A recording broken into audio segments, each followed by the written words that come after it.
Pamundutan Mbak Mega. Nggih. Ajeng niki imbang ana katresnanku. Nggih. Napa yen ing tawang napa ngenteni. Imbangan mawon. Oh nggih, siap. Niki langsung mawon. Napa pripun? Langsung. Ngagem ya. bawa. Langsung. Bawa mawon. Oh nggih. Ben asik kok. Ngoten, Pak. Nggih, aku ki rasane nek ngapa jenenge suwe-suwe iki. Oh ngono. Krungu ra aku ngomong apa? Heeh. Awang aku ora krungu aku ngomong apa kok. Heeh. Oh, niki sik wae iki. Niki. Napa? Nah niki lho lah. Amit. Amit nggih. Oh. Matur sembah nuwun. Nggih, niki nek Niki sampun diwaos wau? sampun. Kas. Kas. Kas lho kuwi nek kuwi. Iya. Iki piagane kas. Iya. Nek iki terus Mbak napa iki Mbak Laras? Hah? Kas. Kas. Oh ngono. Nek sing lanis ya tetep melu kas. Tambah-tambah ya. Sapa Munikos mau sapa Munikos? Yo nanti yo. Yo.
Niki nggih ngapunten nggih Mas. Nggih, pripun?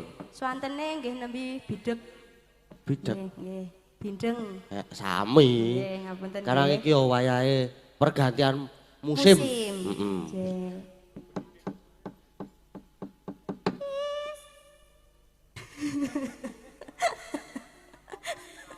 Kok ketawa toh?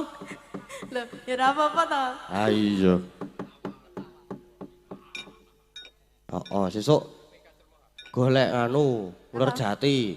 Hah? Golek uler jati. Urung usum. Urung usum. Urung. Ayo jatine wae.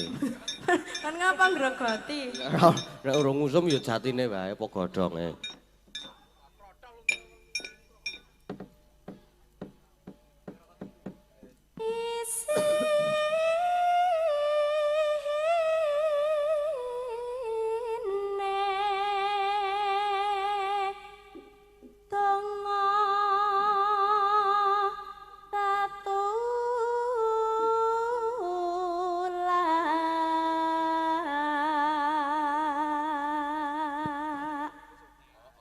Sandang kelawan pangan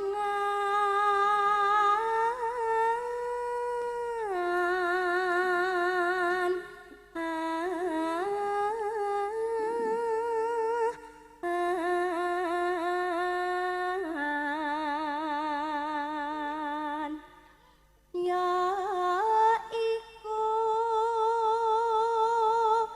bagian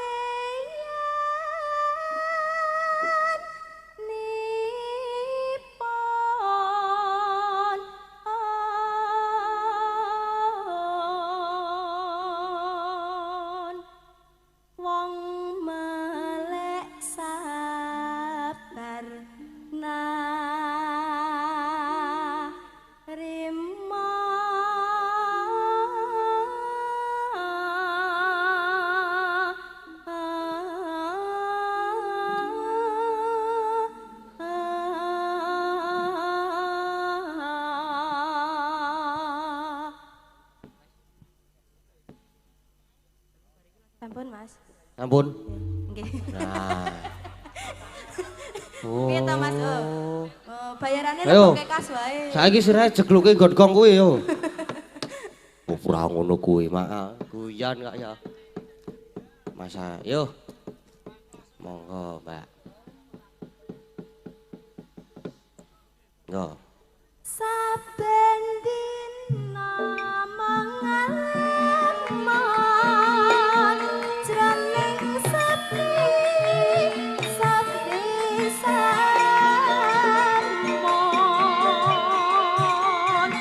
among tansah katulung layanganmu duh Kang Mas wong bagus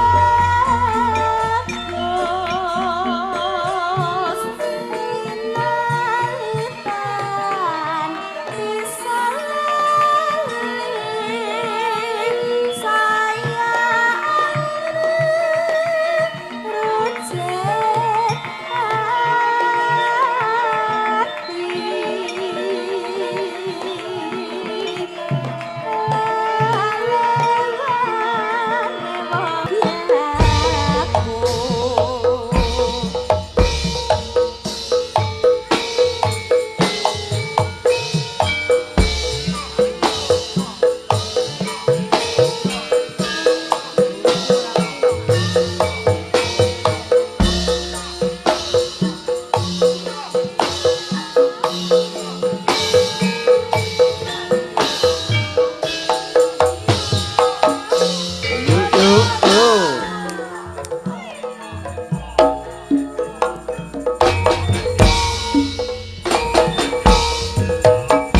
saben dina mangalemon jroning sepi sampun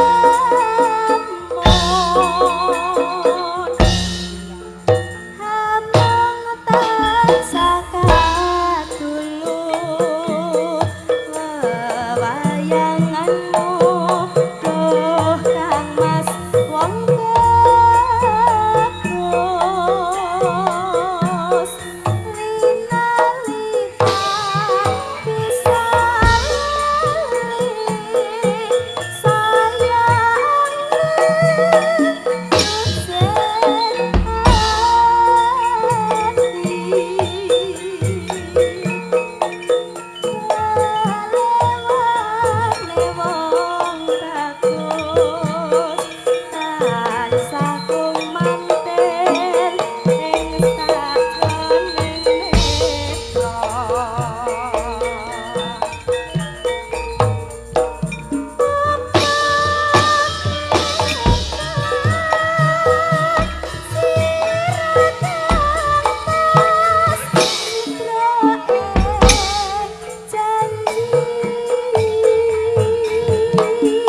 Misake katresnan jati